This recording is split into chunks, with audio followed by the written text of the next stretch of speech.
Welcome to video 7 of 8. I was going to open with me singing a song, Weatherman, and why won't you give a donut to me? But anyway. So in this 7th video, I'm going to say a little bit about the course of a siege. Again, generic siege are all different, blah, blah, blah. Kinds of things that might happen in a siege. Okay, bye-bye, Waitley. Hello, PowerPoint. Uh-oh. With extra N. No extra N's allowed. Okay, the ins and outs of sieges. Dun, dun, dun. So polyarchetics, there you go, fancy words, art of conducting and resisting sieges. Okay, so what are all sorts of key things? There's defending. Obviously, fortifications play a big part. So when we read about the campaigns building up towards sieges, what do defenders often do? They spend time reinforcing their defenses. I've spent more time than I should have done thinking about the 6th century historian Procopius, and he has a lot of sieges, and we have the Emperor Justinian doing things with sieges, preparing cities, defending them, Belisarius, blah, blah, blah. So they're all spending a lot of time getting their cities ready. Other important things are important, the weapons, javelins, arrows, rocks, okay, just throwing whatever you can find, boiling water, burning oil. Other key things are sorties, open the gates, outcharge some men, stabby, stabby, flingy, flingy, return inside. Supplies, you got to, the attackers on the outside trying to surround the city need supplies to keep on going, and those on the inside, the more supplies they have, the longer they can hold out, the better. Okay, taxing mentally, psychologically on both sides. And communications, yeah, you gotta communicate. Okay. So, right. On the attacking side, what do you need? You need well-trained soldiers. If you're going to be there for a while, you got to keep them from losing their poo. Siege works, machines are a big part of it. When we think of fancy Roman... Oh, look. Oh, I do have some. Oh, I should have brought them. I do have them. Like this catapulty thing. Woo! Anyway. I can show you in my box of goodies. Oh, finally I've been prepared for this. I could be firing them at you right now. I have Playmobil ones that can fly. Anyway, machines, lawless artillery. It's been well studied. Blah blah blah. Ideally, if you're attacking, you want the whole thing to end quickly. The sooner you get it over, the better. You want to surround the enemy as much as possible. Not always possible. It's a giant city. City around 19 kilometers long. It's going to be tough. The Goths besiege Rome in 537, 538 CE. So however many tens of thousands of soldiers they have, but Rome is 19 kilometers long, its walls or so. And so the undermanned Romans, East Roman Byzantines, they can get stuff out and in because you can't watch the whole thing. Fixed and mobile defenses, battering rams, if anything. Assault. What's it called? Assassin's Creed Valhalla has taught me is that Viking Age warfare, there's a lot of battering rams. But battering rams in general, break down the gates and whatever. Use wood chips to make things explode, fire, and bring down walls, etc. Okay, so what might happen in the course of a siege? And here I have, illustrations from like one of the best preserved sieges. This is the Siege of Duriopus, 256 CE. Good old Simon James, amazing stuff. Two things, good accounts. You have Harry Sidebottom's Ancient Siege Warfare and the Wiley Encyclopedia of Ancient Battle, WEAB, 2017. Goes through the few things, but also extremely important. Levithin's very easy to read. Roman Siege Warfare 2013 gives you some important points too. So, what are important? Manpower needs are high. If you're going to do it, you need lots of men. It's just going to take lots of men to get inside a city. The longer a siege goes, the more complex it gets, and over time they get more complex too.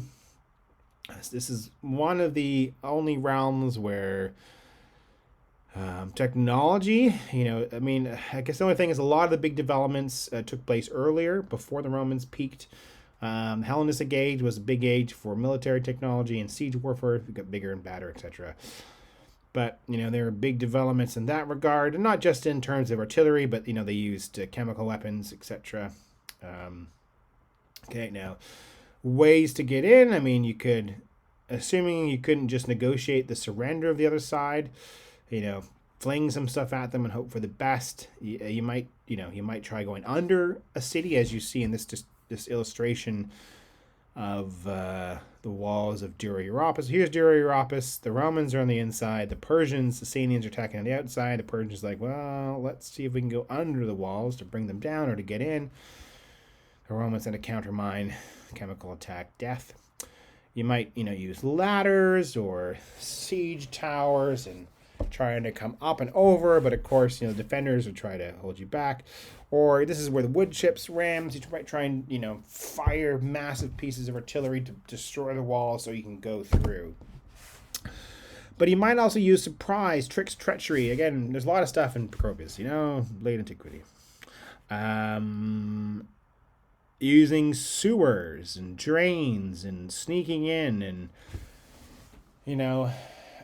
trying to turn people on the other side to your cause, getting them to open the gates, whatever. So you can use treachery to try and get on the inside. When other things that are important and that happen and you get to the dark side of siege, these, battle leads to a lot of death. It can lead to some horrific, super horrible things happen. Okay.